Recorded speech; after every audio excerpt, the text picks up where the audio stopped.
This is DSE 2021 question paper solution, and I'm doing the very first question. Consider they have given a problem which is maximizing f of xy. It's a quadratic function given, and subject to a constant x plus y 100. B is a parameter taking some fixed values greater than 1, and vb be the minimum value attained as a function b. Let v dash b, v prime v is a derivative of vb, then which of them is correct? So let's just write as a function f of xy is x square plus 2xy plus by square.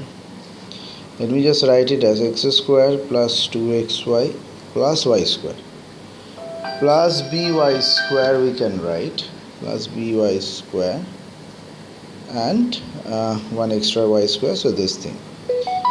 So x plus y whole square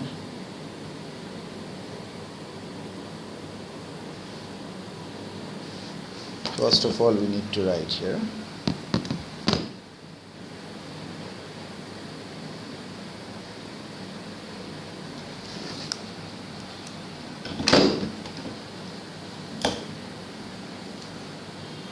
and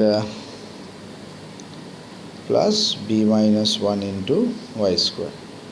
Now as x plus y equal to 100, so we get that f of xy equal to 100 square plus b minus 1 into y square. Since b is greater than 1, so the function is minimized at x equal to 100, y equal to 0. So vb equal to 100 square, and so v dash b is a derivative of a constant, so that will be 0. And that's it. For this question, answer is option number C. Thank you.